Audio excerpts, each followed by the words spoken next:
Hello दोस्तों। आपका हमारा न्यू स्टडी चैनल में बहुत बहुत स्वागत है। और आज हम एंशियंट लूसेंट के एंशियंट हिस्ट्री के चैप्टर नंबर 22 यानी कि वाकाटक राजवंश के बारे में वंशीय शाखाओं के ग्रुप डिस्कशन करेंगे। तो हमारा पहला क्वेश्चन है कि वाकाटक राजवंश की स्थापना किसने किया था? विंध्य शक्ति। वाकाटक राजवंश की स्थापना कब हुआ था? 255 ईस्वी में। वाकाटक राजवंश के पूर्वज किसके अधीन? बरार, जिनको विदर्भ के स्थानीय शासक थे, तो सातवाहनों के। विंध्य शक्ति का उत्तराधिकारी कौन था? विंध्य शक्ति का उत्तराधिकारी कौन था? उसका पुत्र परवरसेन प्रथम, जो 275 से 325 ईस्वी तक रहा। वाकाटक वंश का प्रथम शासक जिसने सम्राट की उपाधि धारण की, परवरसेन प्रथम। पुराणों के अनुसार परवरसेन ने कितने अश्वमेध यज्ञ कराया था? 4। परवरसेन प्रथम के बाद वाकाटक वंश को कितने भागों में बांटा गया था? 2। प्रधान शाखा, अवसीय, वर्षगुल्लम शाखा। प्रधान शाखा के प्रमुख राजा कौन थे? तो रुद्रसेन प्रथम, जो 335 से 360 तक। प्रभावती गुप्ता को संरक्षण किसने दिया था? तो रुद्रसेन प्रथम का उत्तराधिकारी कौन था? रुद्रसेन द्वितीय का विवाह किसके साथ हुआ था? तो गुप्त शासक चंद्रगुप्त द्वितीय की पुत्री प्रभावती गुप्ता के साथ। वाकाटकों का राज्य स्थित था गुप्त राज्य एवं शक राजाओं के बीच। चंद्रगुप्त द्वितीय ने अपनी पुत्री का विवाह वाकाटक नरेश रुद्रसेन द्वितीय से क्यों किया था? क्योंकि राज्यों पर विजय प्राप्त करने के लिए। रुद्रसेन द्वितीय के कितने पुत्र था? 2, दिवाकर सेन और दामोदर सेन। रुद्रसेन द्वितीय के मृत्यु के बाद राज्य शासन किसने संभाला? प्रभावती गुप्ता। किस काल को वाकाटक का स्वर्णकाल कहा जाता है? तो वाकाटक गुप्त संवत का।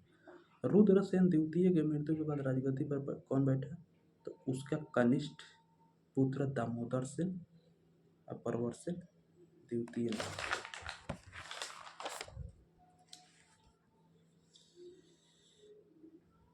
वाकाटक वंश का अंतिम शासक कौन था?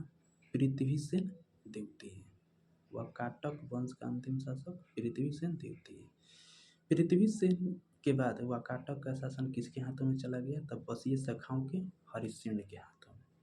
हम पढ़ेंगे कि बासिम शाखा के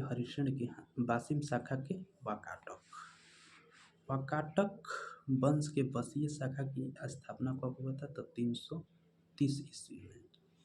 बासीय शाखा की स्थापना किसने किया था?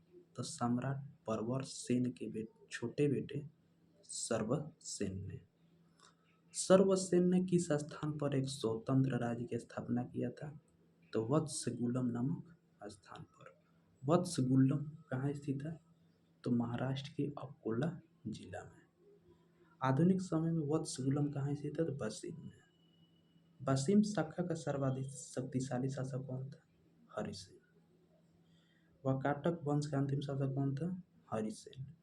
वाकाटक वंश के राजा कौन था जिसने मराठी प्राकृतिक काव्य सेतुबंध की रचना की? परवरसेन द्वितीय ने परवरसेन। हरिविजय नामक प्राकृत काव्य ग्रंथ किसने लिखा? तो सर्वसेन। संस्कृत के किस शैली का पूर्ण विकास वाकाटक नरेश के दरबार में हुआ था? तो विदर्भी शैली। कुछ विद्वानों के अनुसार चंद्रगुप्त द्वितीय के राजकवि कालिदास कुछ समय तक किस राजा के राज्यसभा में निवास किया था? तो वाकाटक वंश के शासक परवरसेन द्वितीय के राज्यसभा में। वाकाटक सम्राट परवर सेन द्वितीय के दरबार में कालिदास ने किसका संशोधन किया था? तो सेतुबंध। सेतुबंध की रचना कालिदास, परवर सेन के दरबार में। वाकाटक सम्राट परवर सेन द्वितीय के दरबार में कालिदास ने कौन सा काव्य लिखा था? विदर्भी शैली में अपना मेघदूत। वाकाटक नरेश किस धर्मावलंबी से थे? तो ब्राह्मण धर्मावलंबी।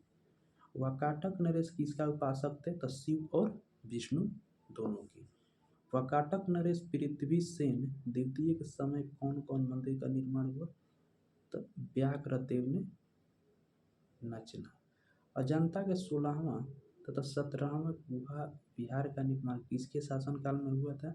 तो वाकाटक के शासन में।